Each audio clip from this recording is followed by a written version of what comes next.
No vídeo de hoje eu vou falar sobre a composição da matéria e a evolução da compreensão humana sobre matéria. Bom, primeiro eu vou falar sobre um debate que houve na Grécia para tentar compreender do que a matéria era feita. Basicamente, nesse debate houve a defesa da teoria do atomística, né? O átomo, e a teoria dos quatro elementos. Bom, basicamente, o que cada uma queria dizer? Né? O que cada uma defendia, melhor dizendo. A teoria atomística defendia que a matéria era composta por partículas muito pequenas que não poderiam se dividir mais, chamadas de átomos. E a teoria dos quatro elementos basicamente defendia que toda e qualquer matéria era uma mistura entre quatro elementos em diferentes proporções. Bom, resumo do debate. A teoria dos quatro elementos acabou se saindo vitoriosa. Isso é possível, inclusive, de notar nos alquimistas. Muitos dos alquimistas acreditavam nessa teoria. E acabou que a teoria atomística perdeu sua relevância. Pelo menos no sentido de dizer que ela compõe matéria. Mas não vale aqui discutir o porquê que ela não caiu num desuso total. Acontece que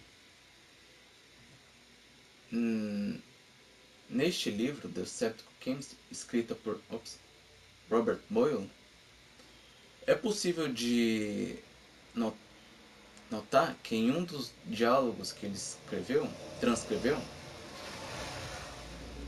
que a teoria atomística é muito bem aceita entre os cientistas, né? Pelo menos entre os cientistas da Inglaterra, que é o ambiente desses diálogos transcritos.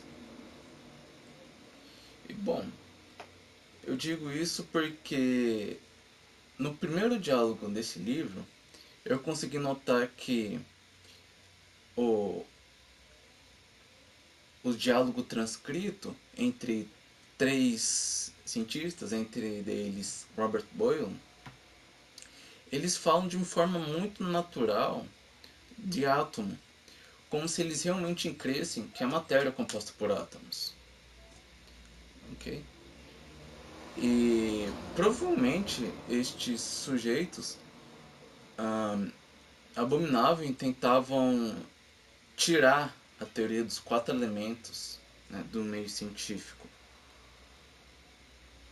Bom, passando para frente, a gente vai ter os estudos dos gases. E talvez isso seja um pouco estranho, né? Seja dúvida. Porque como que estudo de gases pode ajudar na compreensão da composição da matéria? Bom, não existe nada transcrito, algo certo sobre isso, mas eu vou tentar explicar aqui o porquê que eu acho que o estudo dos gases influenciam muito para a compreensão da matéria.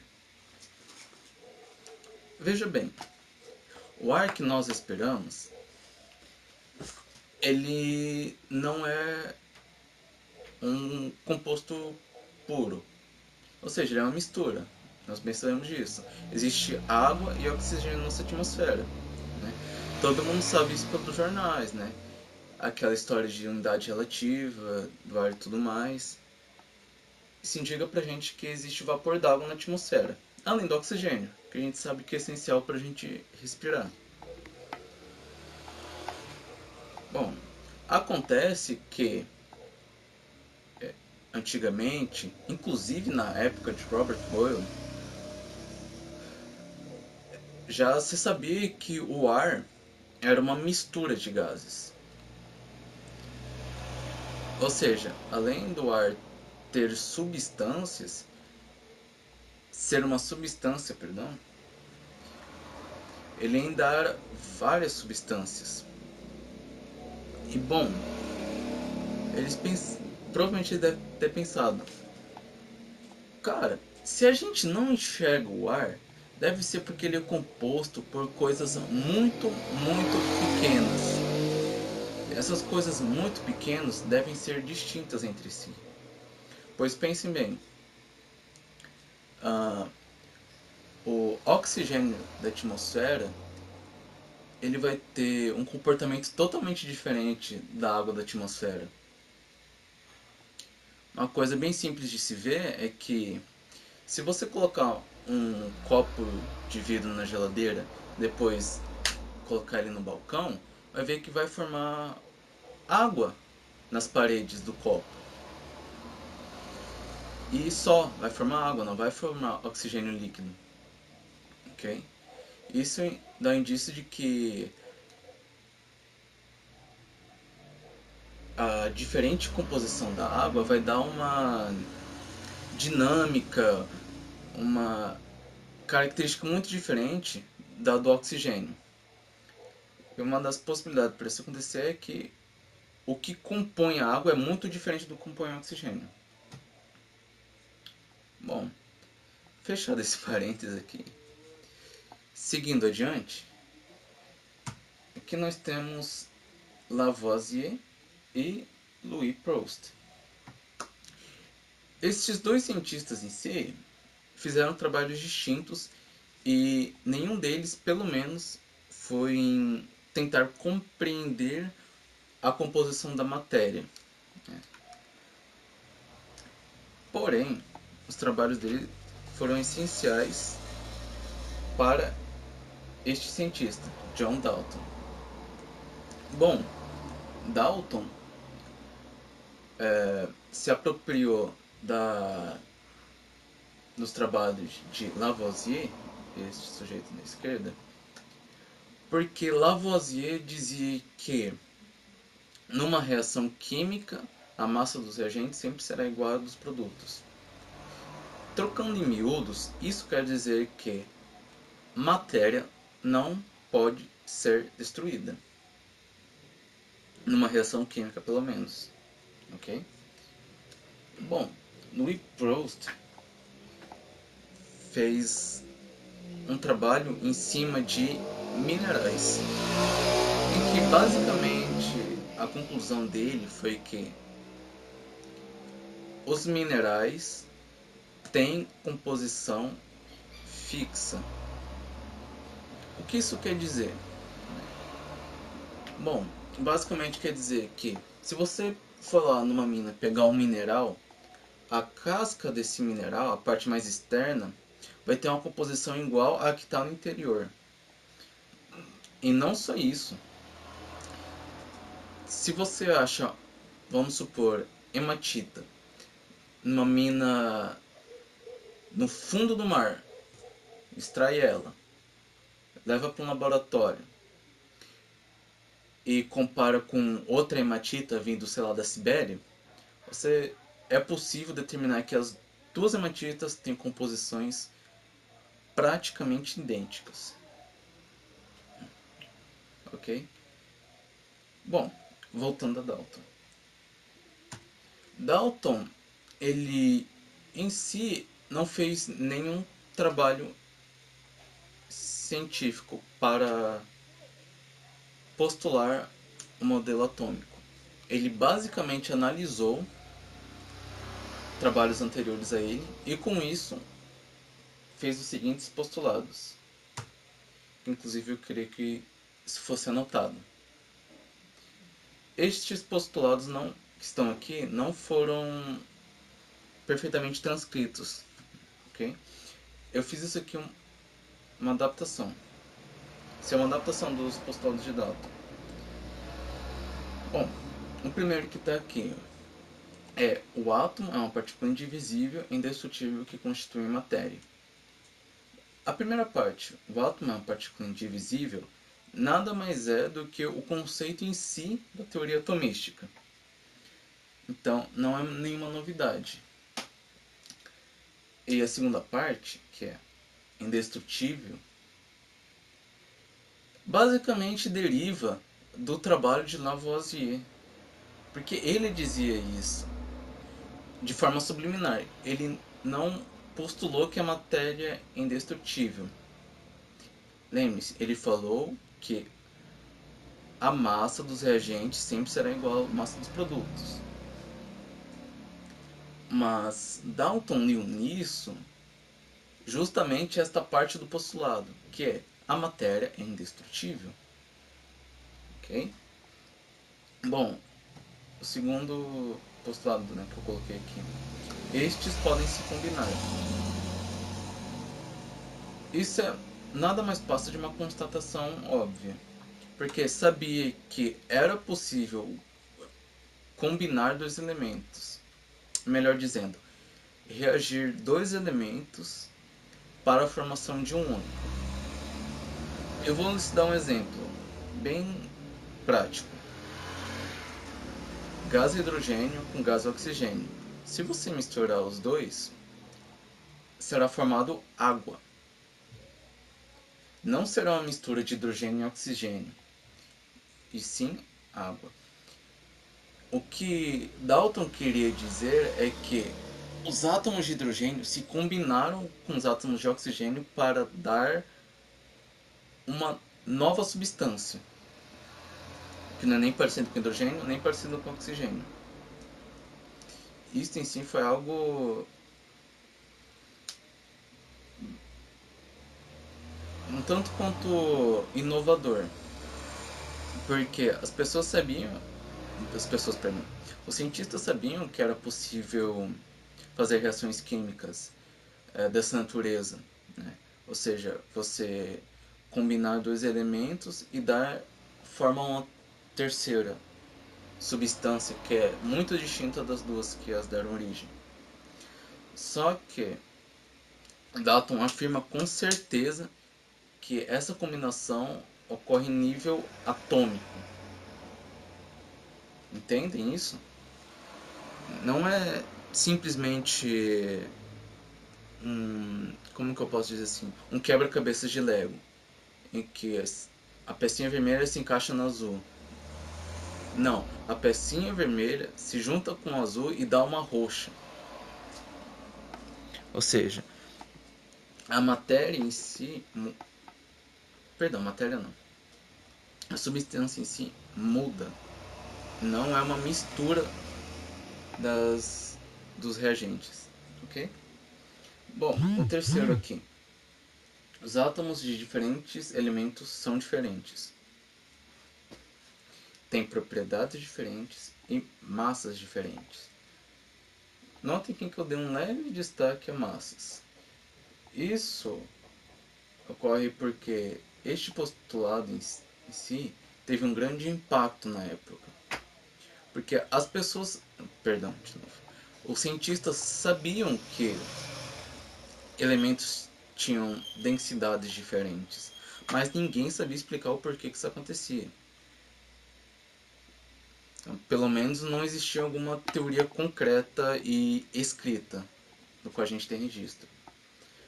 Porém, Dalton afirma que a diferença de densidade, que era o que podia medir na época, era devido a as massas diferentes de cada átomo de elemento. Ok? Vou voltar ao exemplo do hidrogênio e do gás hidrogênio e do oxigênio. Sabia-se a densidade do gás hidrogênio e sabia-se a densidade do gás oxigênio. Era relativamente fácil de se medir na época de Dalton. E, bom, só para vocês terem uma ideia, o oxigênio é 16 vezes mais denso do que o hidrogênio. Todo mundo, todos os cientistas sabiam medir isso, mas ninguém sabia explicar o porquê que isso acontecia. Dalton afirma categoricamente que isso deve às massas dos átomos. E bom, a outra parte, né, acabei esquecendo, espera, já os átomos de um dado elemento são idênticos. não tem tanto impacto. Mas, passando mais adiante, foi-se inventado algo um tanto quanto peculiar, que vai abalar o átomo de Dalton. Eu vou colocar um videozinho agora sobre esse experimento, essa invenção, melhor dizendo.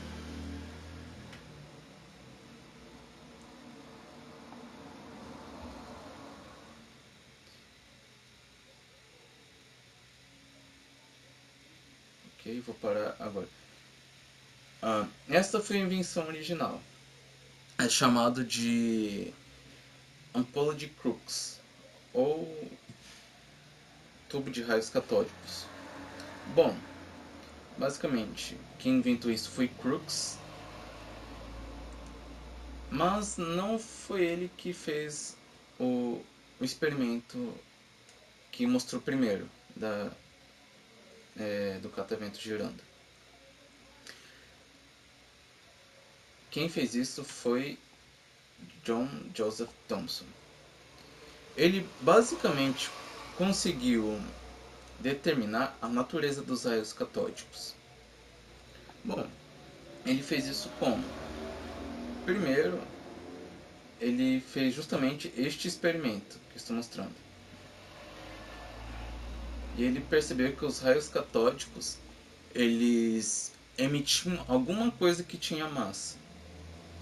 Por quê? Bom, porque isso é característico de ondas mecânicas, transferir energia. Basicamente, o que ele está fazendo é como se ele estivesse jogando vento. Porém, não é vento que ele está jogando, são os raios catódicos. Okay? E ao girar, ele consegue determinar não, ele consegue afirmar que os raios catódicos são alguma coisa com massa. Perdão. Tem que dar play no vídeo de novo. Ok. Dá um pulinho. Tomo de aproximação. Esse é o modelo original. E ele está aproximando o ímã. Aí, agora dá pra notar.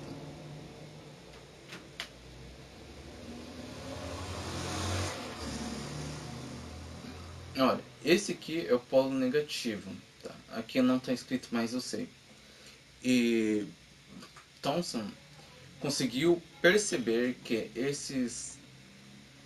a matéria que constituía os raios catódicos eram compostas por partículas eletricamente carregadas. Trocando em miúdos, essas partículas tinham carga negativa. Ele fez isso variando o campo magnético, conforme está aqui no exemplo bem mais simplório. E bom, basicamente isso levou Thomson a propor um novo modelo atômico, uma vez que o modelo de Dalton não conseguiria explicar esse fenômeno, certo? Porque Dalton propunha que o átomo era uma partícula muito pequena e indestrutível. Ele não propunha que ele tinha carga. E como nós acabamos de ver, os raios catódicos, eles são compostos por elétrons. Né? Isso quer dizer o quê?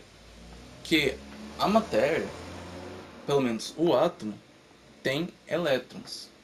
E uma forma do Thomson combinar isso no modelo plausível foi neste modelo. Ou seja, o átomo era uma massa positivamente carregada, incrustada por elétrons. Por que massa positiva? Bom, porque o elétron ele conseguiu descobrir aquele experimento. E a massa positiva se deve justamente para anular a carga dessas partículas negativas. Ok? Foi um raciocínio bastante simplório. Isso é tudo por hoje, obrigado.